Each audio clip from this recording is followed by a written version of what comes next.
Я всегда любил что-то делать руками. Мне всегда интересно было что-то попробовать новое. Даже банально, я ручку в детстве какую-то мне покупали новую, я всегда ее должен был разобрать, собрать.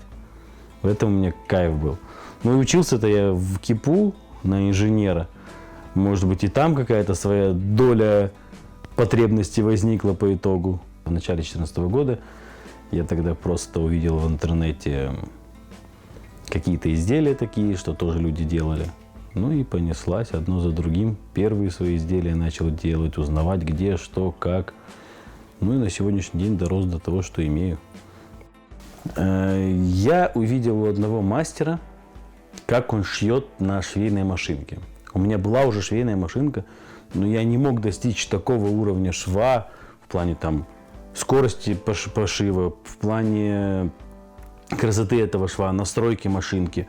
У меня не получалось. Я ему пишу. Я вообще человек открытый, мне не так важно это, да, что там кто-то что-то скажет. Я ему пишу. Я говорю, как ты достиг такого уровня, что ты на машинке просто и ровненько, аккуратно все отстрачиваешь. Как у тебя получилось? Он говорит, ты 6 сначала 8-10 километров шва, а потом, говорит, повернешься ко мне.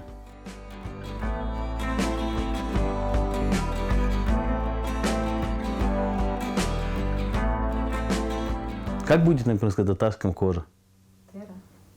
Терри лезер. Лезер это на английском. Не было у меня банальной идеи, как назвать, как что-то придумать. Я просто делал изделия. Тогда мне сказали, а как у тебя, неужели ничего нет там? Ну и я в попыхах что-то быстро придумал. Знакомому дизайнеру отдал, говорю, вот название, вот сделай мне логотип. Мне сделали название, так и осталось до сих пор Terry Leather.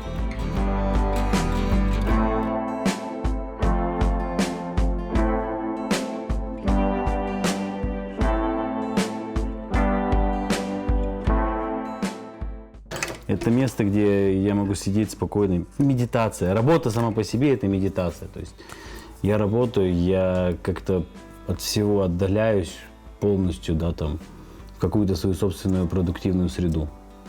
Вы кожу трогали когда-нибудь руками натуральную? Чувствуете разницу?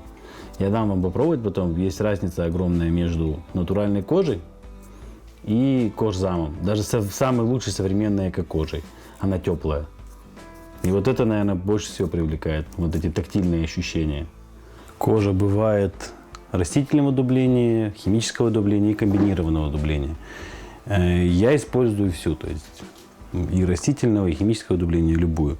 Основной момент, что мне нравится и на что я обращаю внимание, когда кожу выбираю, это естественный рисунок. Да, там, то, чтобы было видно, да, что это и натуральная кожа. Это там элементарно какие-то мелкие шрамы, укусы, еще что-то. Классно, когда это видно. Оно отличает натуральную кожу от дермантина и кожзама. Оно прям реально... Вот здесь виден неплохо, да, рисунок. Так, а вот кожа растительного дубления бутера. На ощупь, даже если посмотреть, она прям шелковистая, у нее очень насыщенный и классный цвет. Делать из нее любые изделия – это сплошное удовольствие.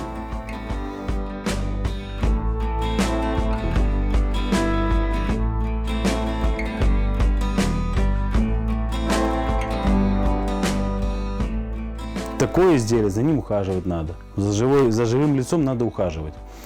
Там банально протирать. Использовать какие-то бальзамы, чтобы изделие со временем не потеряло свой внешний вид в абсолют. Оно красиво состарится, но при этом будет классно выглядеть, если за ним правильно ухаживать. Мне нравится, когда я изделие человеку даю, и вот этот эффект вау мне нравится. Люди даже на подарок берут, я прошу потом расскажите, что там, как подарок оценили. Вот эта обратная связь мне нужна, вот она мне важна. Как человеку зашло мое изделие.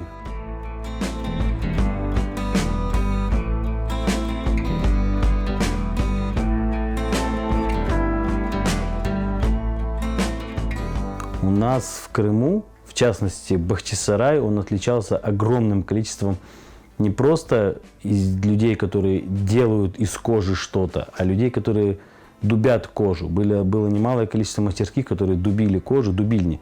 Даже банально возьмите Чурухсу, река, которая проходит. Одна из теорий, что почему ее назвали именно Чурухсу, эту речку, потому что выше, в стороне Солочака, огромное количество было маленьких мастерских, в которых эти кожи дубили. Соответственно, там нужно большое количество воды. И эту воду потом сливали в эту речку. Запах очень специфичный после дубления кожи появляется. Поэтому и пошел название этой речки, и пошло Чурухсу. А Крым, так по фактам, да, славился тем, что здесь делали лучшие седла, ножны изготавливались. Ну и обязательные вещи, да, есть обувь. Кожаная обувь, это как и сейчас, так и тогда было в моде, и люди пользовались ею в обычной жизни.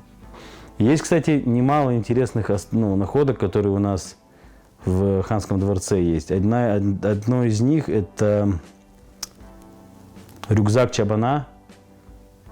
На выставке есть. Это торба. Банальный мешочек такой, сделанный из кожи, и он из сыромятной кожи изготовлен. У меня даже была идея, когда я впервые пришел туда, увидел его, уже занимаясь кожей, я хотел повторить что-то подобное, но на более такой современный лад.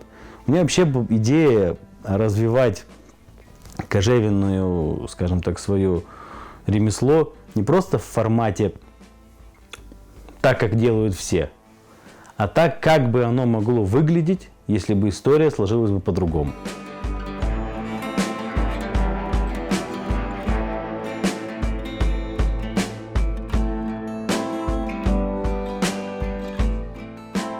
Если это касается орнаментов, и я знаю, что есть мои кошельки, купленные не крымскими татарами, которые сейчас находятся не в Крыму, эти кошельки, с крымско-татарскими орнаментами, и люди пользуются ими. Понятное дело, что когда у этого человека спросят, а что это, он расскажет, что это крымско-татарский орнамент, купил там в Крыму. Да, это турист, который купил это изделие с орнаментом, но неважно. Чем дальше это изделие уедет от Крыма, тем больше будет распространение нашей культуры.